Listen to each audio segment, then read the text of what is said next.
नमस्कार दोस्तों, मैं हूं Prathamesh Kulkarni. Welcome to investment club. दोस्तों, पिछला वीडियो हमने किया था म्यूचुअल फंड्स के ऊपर, और आज के इस वीडियो में मैं आपको बताऊंगा टाइप्स ऑफ म्यूचुअल फंड्स, कितने सारे म्यूचुअल फंड्स होते हैं, और जो म्यूचुअल फंड्स के जो बेसिक टाइप्स है उनके मैं आपको इन्फॉर्मेशन देने वाला हूं, ताकि आप म्यूचुअल फंड्स में अपना पैसा इन्वेस्ट भी कर सकते हैं। दोस्तों, सबसे पहली कैटेगरी है ओपन एंडेड फंड्स।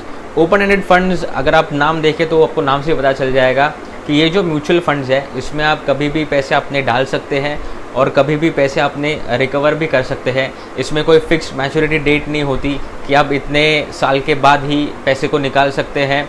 इसके लिए आपके पास लिक्विडिटी होती है, आप कभी भी पैसा डाल सकते हैं, कभी भी पैसा निकाल सकते हैं। और ये सारे जो पैसे होते हैं वो या तो इक्विटी में डाल दिए जाते हैं, या तो डेट फंड्स में, गवर्नमेंट बॉन्ड्स में, सिक्योरिटीज़ में, ऐसे चीज़ों में इन्वेस्ट कर दिए जाते हैं।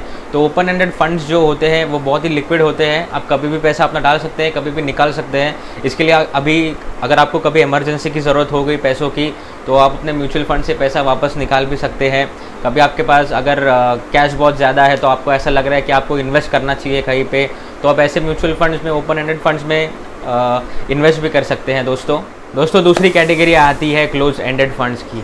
क्लोज एंडेड फंड्स के नाम से भी आपको पता चलता है कि ऐसे फंड्स में आप कभी भी अपना पैसा आराम से निकाल नहीं पाएंगे। आपको एक फ़िक्स मैच्योरिटी डेट दी होगी, 1 साल होगी, 2 साल होगी, 3 साल होगी या 5 साल होगी, जब आप अपने पैसे म्यूचुअल फंड से निकाल सकते हैं। यहाँ पे आपके ऊपर एक रिस्ट्रिक्शन आ जाता है पैसों का, कि आपने एक बार पैसा इन्वेस्ट कर दिया तो उसकी तरफ 5 साल देखिएगा भी नहीं, क्योंकि 5 साल के बाद ही वो जो भी प्रॉफिट होगा और लॉस होगा वो आपको रिटर्न मिलेगा। तो तब तक अगर आपको कोई इमरजेंसी आ गई, आपको किसी से पैसे लेने हो या फिर किसी को पैसे देने हो, और अगर आपको किसी से पैसा निकालना हो अपने इन्वेस्टमेंट से, तो क्लोज एंडेड फंड्स में आप ऐसा नहीं कर पाएंगे, क्योंकि क्लोज एंडेड फंड्स लिक्विड नहीं है, आप अपना पैसा कभी भी निकाल नहीं सकते। वही अगर आप देखिए ओपन एंडेड फंड्स, तो ओपन एंडेड फंड्स लिक्विड है ज़्यादा, आप कभी भी पैसा निकाल सकते हैं और कभी भी पैसा इन्वेस्ट भी कर सकते हैं।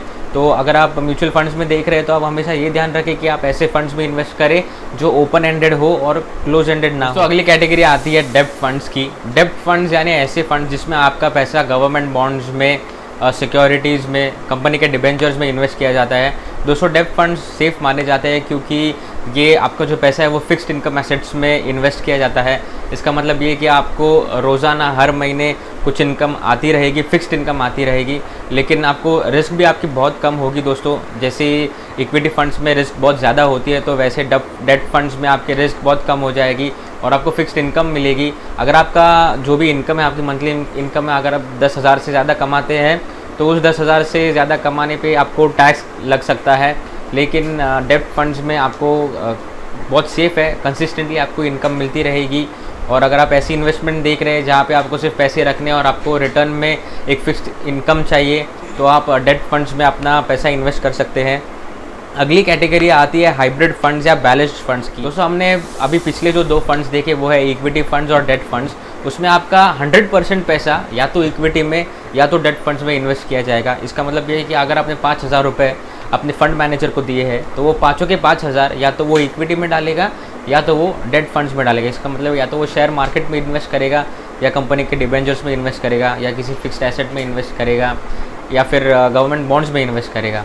जो बैलेंस फंड्स होते हैं या फिर जो हाइब्रिड फंड्स होते हैं, उनमें क्या होता है कि आप इक्विटी का शेयर ज़्यादा रख सकते हैं, डेट का शेयर कम रख सकते हैं, या उल्टा कर सकते हैं, डेट का शेयर ज़्यादा रख सकते हैं और इक्विटी का शेयर कम रख सकते हैं। इससे क्या होता है कि आपकी रिस्क बैलेंस हो जाती है। अगर आप इक्विटी ज़्यादा रखते हैं तो आपकी रिस्क थोड़ी हाइयर साइड पे चली जाती है, और अगर आप डेट फंड्स की ज़्यादा रखते हैं तो आपकी रिस्क थोड़ी कम हो जाती है, लेकिन आपके जो रिटर्न्स की वैल्यू है वो भी कम रहेगी।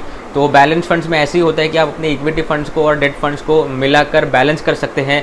यानी कि आप अगर 50-50 रख सकते हैं, 60-30 रख सकते हैं, 60-40 रख सकते हैं, 70-30 रख सकते हैं। ऐसे करके आप अपनी रिस्क को भी मैनेज कर सकते हैं और आप अपने इन्वेस्टमेंट को भी मैनेज कर सकते हैं और रिटर्न्स भी पा सकते हैं।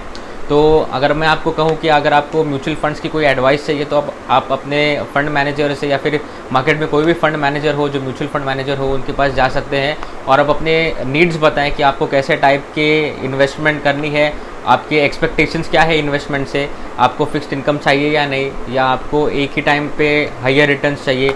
तो उसके हिसाब से वो फंड मैनेजर आपको म्यूचुअल फंड्स की सजेशन देगा, और अल्टीमेटली डिसीजन तो आप पे डिपेंड करता है कि आपको कैसा म्यूचुअल फंड ख़रीदना है। अगर आप मुझसे पूछे तो मैं कहूँगा कि मैं बैलेंस फंड्स खरीदना चाहूँगा, जिसमें मैं अपने रिस्क को भी मैनेज कर सकता हूँ, अपने फंड्स जो है अपनी इनकम भी फिक्स रख सकता हूँ। तो मैं तो कहूँगा कि मैं बैलेंस फंड्स लूँगा, जिससे मुझे ज़्यादा फ़ायदा भी होगा। तो दोस्तों, अगर आपको ये वीडियो अच्छा लगा हो तो प्लीज़ लाइक करें, शेयर करें और सब्सक्राइब करें। और हाँ, अपने दोस्तों को बताना ना भूलें। Happy investing.